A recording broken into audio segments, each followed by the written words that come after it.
The sales process a prospect goes through is a big determining factor whether or not you're going to have the closed deal, a paying client, or you're not. And this is important to know, not just as a business owner, as in what happens to your leads soon as they opt in, who's reaching out to them, are they being qualified, are they being followed up consistently, what are the email sequences going out to them, how are we staying top of mind for this lead, so on and so forth. That process of taking a lead and turning it into a qualified book call, and taking that qualified book call, turning into a closed deal, there's steps that go in between. What are they consuming between those times?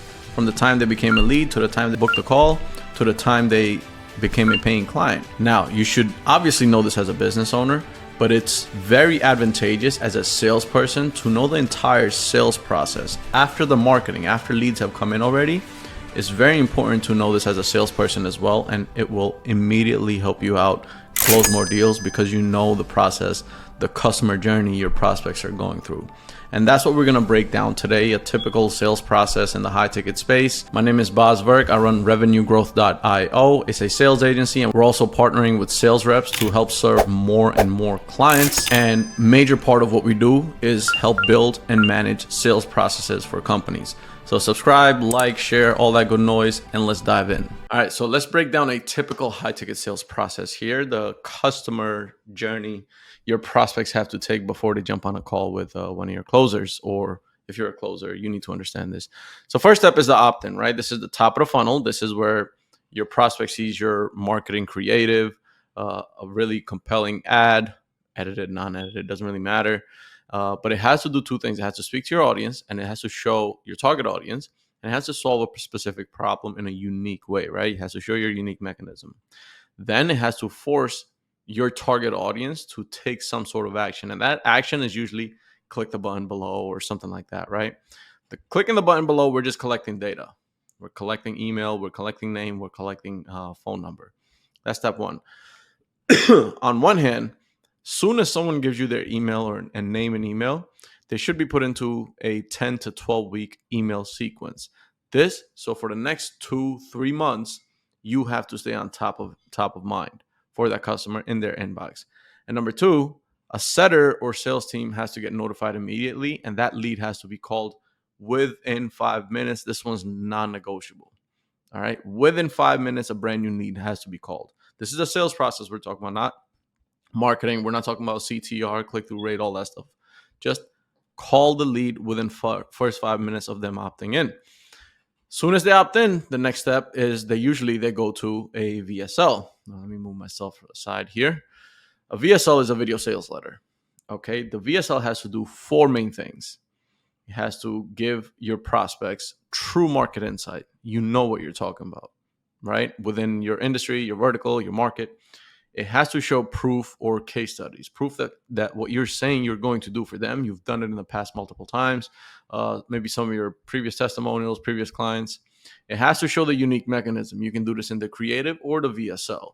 And then it has to give a little bit background on you, your story, how you got started, so on and so forth. You have to connect with your prospects. The goal here is to give away the valuable how-to. You want to give away the information. We're not selling information. This is a sales process for most service-based businesses. We're not selling information. We're not selling courses or, anything like that. So give away the information, sell the process. And then the sales call has to be presented as an implementation of the process.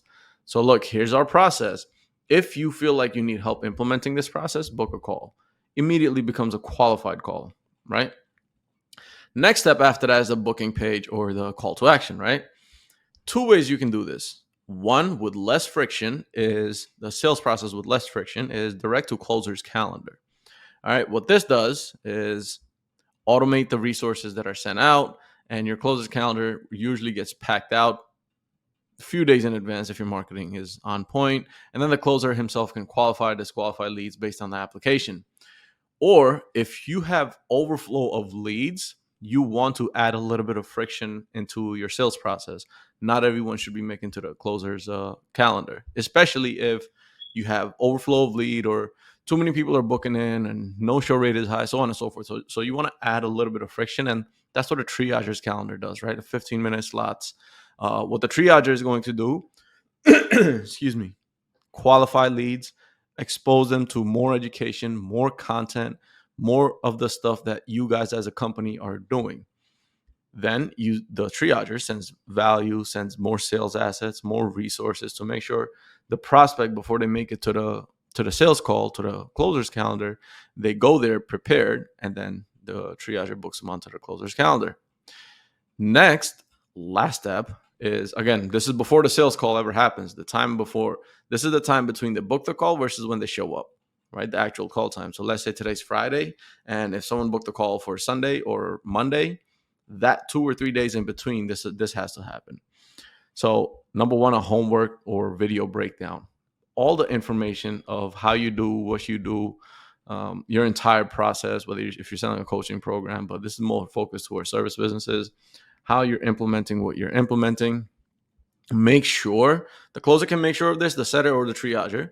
Make sure the prospects consume all information material prior to the call, meaning we don't want to present the call as an information call.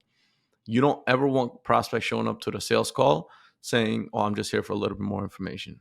That means someone during the sales process didn't do their job.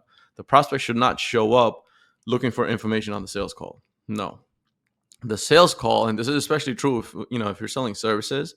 This is not for B2C, but if you're selling services and you're selling 10, 20, 50K packages, you don't want the sales call to be information call. You want that call to be a decision call. Here's all the information. Here's how we do things. Let's have a conversation. We'll answer all your questions. See if this makes sense, and then we're there to make a decision. So try to give all the information prior to the call. That makes it a qualified show, someone the closer can actually make an offer to. And then the other thing that has to happen is confirmation and reminder call cadence, right? There's a lot of noise in the market, so no-show rates are typically high. Right now, we sit about 74 to 76%, which is above average in the market. The setter and triager has to do this as well as the closer, right? So we do something called grouping. The setter, as they book the call to the closer's calendar, they'll group them either in WhatsApp, IG, Facebook, one messaging channel, so the closer can introduce themselves, send a voice note, build a little bit of rapport prior to the call. The customer shows up, and again, the closer as well as the triage setter also making sure they're watching all the pre-call material. All right, so that's like the basic high ticket sales process. There's variations of this, whether you're running out ads on Meta, Facebook, IG, LinkedIn, Google, YouTube, whether it's all organic traffic. Depends where your traffic's coming from. This is mostly paid, starting from the opt-in. So this is, a typical high ticket sales process. Hopefully you guys got some sauce out of this one, and I'll see you on the next one. Peace.